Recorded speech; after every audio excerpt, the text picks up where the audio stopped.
चार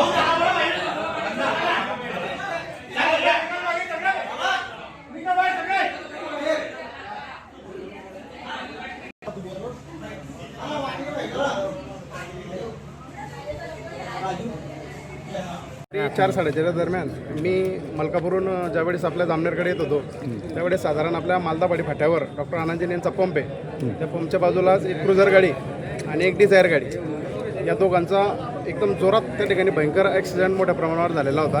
क्रुझरमध्ये एक 10-12 लोक होते आणि त्यानंतर डिझायर गाडीमध्ये सुद्धा 5-6 जण होते आणि मोठ्या प्रमाणावर तिथे आक्रोश सुरू होता.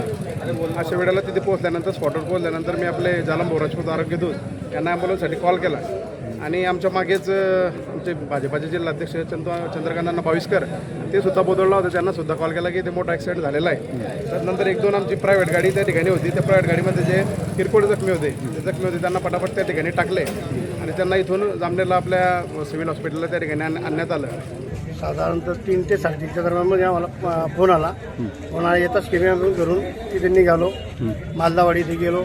तिथे लोक पडलेले होते आजूबाजूला. तिथे आमचे कमलाकर भाऊ वगैरे, आनंद जैन हे सर्व लोक तिथे होते. त्यांनी मला कॉल केले फटाफट की लवकर येऊन जावं, अशा लोकांचा ॲक्सिडेंट झालेला आहे. माहीत करताच केपी तिथे गेलो आणि तिथून आपल्या त्या मृत जे होते ते गाडीत टाकले. गाडीत टाकून डायरेक्ट जामनेरला घेऊन आलो. उपजिल्हामधून रुग्णालयामधून आमचे CMO doctor Prashant Mahajan sir यांना अपघाताची खबर लागली. त्यात जवळपास 10 ते 12 रुग्ण अपघातग्रस्त झाले आहे अशी खबर सामाजिक कार्यकर्ते आणि पदाधिकाऱ्यांच्या मार्फत मिळाली. तात्काळ आम्ही पूर्ण उपजिल्हा रुग्णालय परिवार तिथे उपस्थित राहिला. 3 ॲम्ब्युलन्स उपलब्ध करून दिल्या. जवळपास 12 रुग्ण आपल्या दवाखान्यात दाखल झाले. त्यातील 2 जणांना पायाला फ्रॅक्चर होते. त्यांना थोडे कास्ट करून प्रथमोपचार देऊन जळगावला रेफर करण्यात आले आणि एक महिला होती, त्यांना डोक्याला मार होता. त्यांना स्टिच घेतले आणि CT स्कॅनसाठी जळगाव येथे रवाना केले.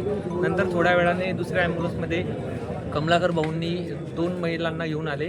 त्यांना मी चेक केल्या असता त्या दुर्दैवाने घटनास्थळीच मृत होत्या.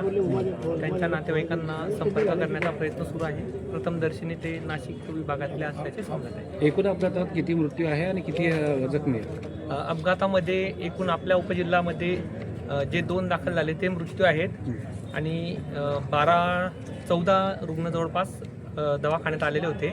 बाकी त्यांची प्रकृती सेटल करून त्यातील 2 जे हेड इंजुरी होते त्यांना जळगाव येथे पाठवण्यात आलेले आहे. आणि अजून बोदवड ग्रामीण रुग्णालयात माहिती घेतली असता अपघातातील काही रुग्ण बोदवड येथे देखील परस्पर गेलेले आहेत.